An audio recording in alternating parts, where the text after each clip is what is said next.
Hi everyone, a very good morning to all of you. तो आज हम start करेंगे हमारा शॉर्ट स्टोरी नंबर 3, जो कि है कलर्स ऑफ रेनबो। ठीक है। तो स्टार्ट करने से पहले मैं आपको कलर्स ऑफ रेनबो या फिर रेनबो के बारे में थोड़ा कुछ बताना चाहूँगा। कलर्स ऑफ रेनबो हो गया धनक के रंग। ठीक है।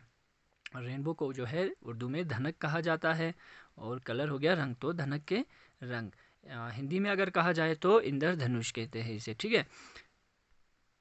तो रेनबो के बारे में सबसे पहले जो हमें एक्सप्लेन किया था, वो साइंटिस्ट हमारा इसाक न्यूटन जी ने हमें सबसे पहले रेनबो एक्सप्लेन किया था कि ये कैसे ऑक्योर होता है। ठीक है, ये कैसे बनता है। तो यूजुअली रेनबोज कैसे बनते हैं, जब एक पार्ट में बारिश पड़ रहा हो और दूसरे पार्ट में जो है क्या हो, धूप हो, तो इस वजह से जो है रेनबो फॉर्म होता है। ठीक है जी। और इसका अगर उर्दू में एक डेफिनेशन दूँ तो बारिश के बाद फ़िज़ा में पानी के चंद कतरे पाए जाते हैं। ठीक है। जब सूरज की रोशनी उनसे गुजरती है तो रेनबो फॉर्म होता है। ठीक। उसके बाद जो हमें रेनबो ग्राउंड से जो हमें रेनबो दिखता है, वो एक सीमी सर्कल होता है। ठीक है। सीमी सर्कल रेनबो दिखता है जब हम जब हम हवाई जहाज़ में, एयरप्लेन में अगर हम सफ़र कर रहे हो, तो उस टाइम अगर आप रेनबो देखते हो तो क्या दिखता है, उस टाइम आपको एक कंप्लीट सर्कल ऑफ रेनबो दिखता है। ठीक है। तो रेनबो जो है हम इसे छू नहीं सकते, क्योंकि रेनबोज़ का जो है एक फ़िज़िकल अपीयरेंस नहीं होता है, इसलिए हम इसे छू नहीं सकते हैं। और हमारा अर्थ जो है ये एक वाहिद ऐसा प्लानिट है सोलर सिस्टम में जहाँ पे रेनबोज़ बनना जो है पॉसिबल होता है। ठीक है जी। और ग्रीक मिथोलॉजी के हिसाब से जो है उनका मानना होता है कि रेनबो जो है एक ब्रिज है। ठीक है। ये एक ब्रिज की तरह है बिटवीन हेवन एंड अर्थ। ठीक है। हेवन एंड अर्थ के बीच में ये एक ब्रिज होता है, ये ग्रीक मिथोलॉजी के हिसाब से। ओके। तो अब चलिए टॉपिक को स्टार्ट करते हैं। Colours of rainbow is a Dogri short story. Colours of rainbow जो है ये एक डोगरी शॉर्ट स्टोरी है। ठीक है। एक्चुअली में ये डोगरी लैंग्वेज में होता है, तो बाद में इसको ट्रांसलेट किया है शिवनाथ जी ने। ठीक है। एक्चुअली इसका जो डोगरी में राइटर जो है वो चंचल शर्मा है, और बाद में इसको ट्रांसलेट किया था और उनका नाम है शिवनाथ। ठीक। It is about the couple who engage in small quarrels and arguments. तो ये स्टोरी जो है एक कपल्स के बारे में है, जो एक छोटी सी बात को लेके क्या करते थे, आर्ग्यूमेंट करते थे। यानी कि एक छोटी सी बात पे जो दोनों जो है बहस करने लगते थे और लड़ने लगते थे। ठीक है। Finally things settle a loveful and joyful note. और इवेंचुअली क्या होता है, उन दोनों का जो ये आर्ग्यूमेंट है, ये जो क्वेरल है, वो न, बड़े प्यार से जो है ख़त्म हो जाता है। ठीक। तो चलिए अब शुरू करते हैं। The rain had just stopped. I was looking out of the window.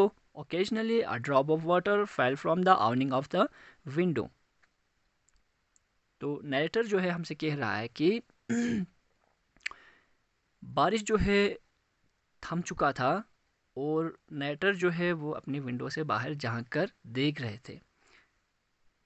तो उनको क्या दिखता है, वहाँ जो विंडो के आवनिंग होता है। ठीक है। आवनिंग यानी कि जो कवर के तौर पर जो हमें प्रोटेक्ट करता है सनलाइट से, और अगर जब बारिश रेनफॉल होता है तो डायरेक्ट वो हमारी खिड़की पे नहीं पड़ता है, थोड़ा दूर जाके पड़ता है। ठीक है। तो उस चीज़ को जो है आवनिंग कहते हैं।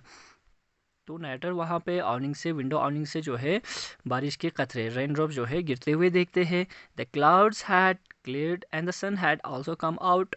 तो उस वक्त क्या हो चुका होता है, बादल जो है वो दूर हो चुके होते हैं और सूरज बाहर निकले होते हैं। When the sun shines immediately after rainfall it looks very pleasant.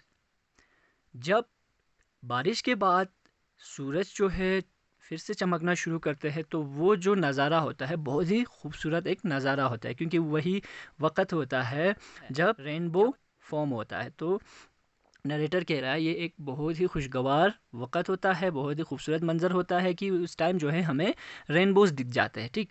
I was watching the beauties of nature. मैं कुदरत के हसीन नज़ारों को देख रहा था। लॉस्ट इन थॉट, अपने ख्यालों में खोए हुए। Just outside the window were some chilli plants. और मेरे विंडो के बाहर जो है कुछ चिली प्लांट्स थे, यानी कि चिली के पौधे थे। They had grown quite tall and were sporting red chillies. अब वो चिली प्लांट्स जो है काफ़ी बड़े हो चुके थे और अब उन पे रेड चिलीज़ जो है खिलना स्टार्ट हो गए थे, ठीक है।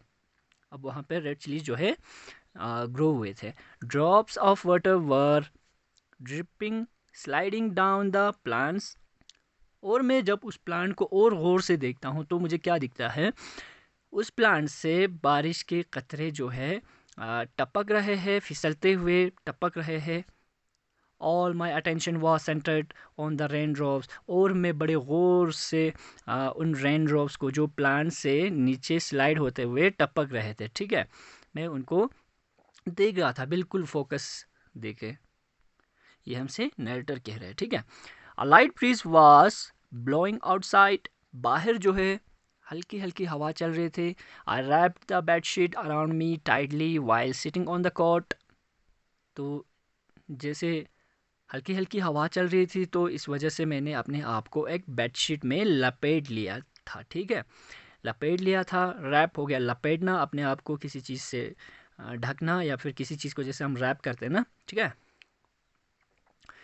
किया था। और उस वक़्त जो है मैं कहाँ बैठा हुआ था, अपने आप को लपेटे हुए एक कॉट पे बाहर बैठा हुआ था। कॉट हो गया एक छोटी सी चारपाई, आप उसको कह सकते हैं, ठीक है। The kids were at play. बच्चे जो है बिल्कुल खेल में धुन थे, मसरूफ़ थे।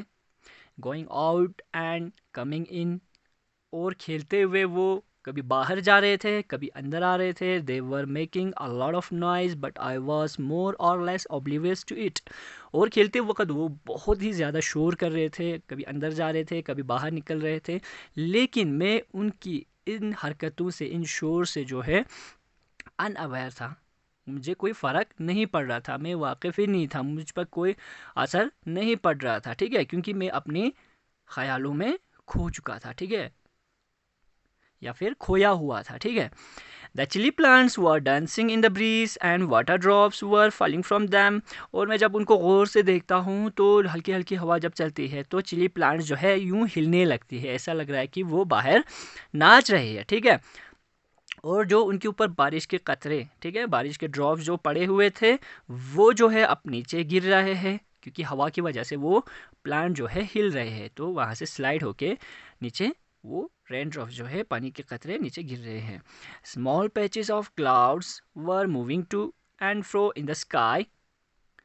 जब मैं आसमान की तरफ देखा तो छोटे छोटे बादल के पार्ट्स जो थे वो इधर उधर जो है जा रहे थे, यहाँ वहाँ, ठीक है जी। Sometimes they covered the sun and it became cloudy and sometimes the sun came out.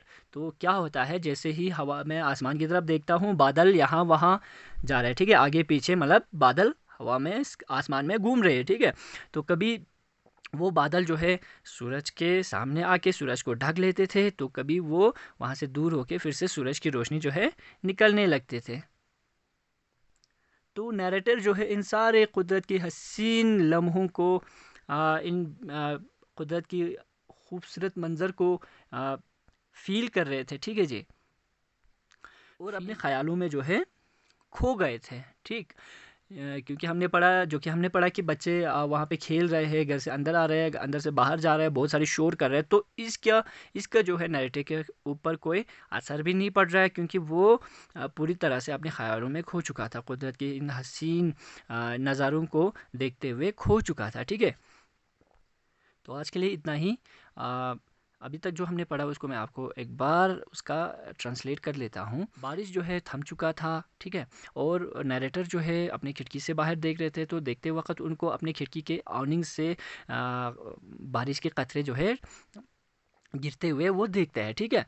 तो वो ऐसा वक्त था जब क्लाउड्स जो है, बादल जो है साफ़ हो गए थे, दूर हो गए थे, और सूरज की रोशनी जो है बाहर निकले थे, ठीक है। जब बारिश के बाद ये वाला वक़्त आता है, बारिश के बाद जब फिर से सूरज बाहर निकलते हैं, तो ये एक बहुत ही खुशगवार, ओके, खूबसूरत मंज़र होता है, क्योंकि इस वक्त जो है रेनबो फॉर्म होता है, ठीक है। उसके बाद नरेटर जो है हमारा वो नेचर ब्यूटीज़ को अच्छे से ऑब्ज़र्व कर रहे हैं, ओके, और अपने ख़यालों में खो गए हैं। Just outside the window were some chilli plants. और जब वो अपने विंडो के बाहर देखते हैं तो उसको एक क्या दिख जाता है, चिली के प्लांट दिख जाता है। और वो प्लांट जो है अब बहुत बड़ा हो चुका है और उन पे जो है चिलीज खिले हुए थे, ठीक है। और जब उन्होंने उसको और गौर से देखा तो वहाँ जो उस प्लांट से जो है बारिश के कतरे क्या हो रहे थे, फिसलते हुए नीचे टपक रहे थे। और नरेटर का सारा फोकस जो है वही रेन ड्रॉप्स के ऊपर थे जो उस प्लांट से नीचे टपक रहे थे, ठीक है। तो बाहर जब वो थे तो हल्की हल्की हवा वहाँ पे चलने लगे थे, उसकी वजह से उसने नेटर ने अपने आप को एक बेडशीट में लपेट लिया था, ठीक है। और वो कहाँ बैठे हुए थे उस वक्त, एक कॉट पे। कॉट का मतलब हो गया एक छोटा सा चारपाई, ठीक है। तो उस वक्त जो है बच्चे बहुत शोर करते हुए खेल रहे थे, तो कभी घर के अंदर आ रहे थे तो वहाँ से कभी शोर करते हुए बाहर जा रहे थे, ठीक है। तो लेकिन नरेटर को इन सब बातों से कोई फ़र्क नहीं पड़ रहा था, क्योंकि वो अपने ख़यालों में खोए हुए थे, ठीक है, इन शोर का, यानी कि वो अनअवेयर थे, इससे ओब्लिवियस थे। तो चिली प्लांट जो है इसके बाद क्या करने लगता है, जब बाहर हल्की हल्की हवा चल रहा है तो चिली प्लांट से होके गुजरते हैं तो वो हिलते हैं, ऐसा उसको लग रहा था कि वो जो चिलीज जो है प्लांट के ऊपर वो डांस कर रहे हैं, ठीक है, बाहर। तो जब वो आसमान की तरफ देखते हैं तो क्लाउड के जो छोटे छोटे क्लाउड्स थे वो क्या हो रहे थे, यहाँ वहाँ चल रहे थे, ठीक है, कभी इधर तो कभी उधर। क्लाउड जो है कभी इधर कभी उधर, क्लाउड्स के छोटे छोटे टुकड़े जो थे, छोटे छोटे क्लाउड्स जो थे, कभी इधर उधर हो रहे थे, ठीक है।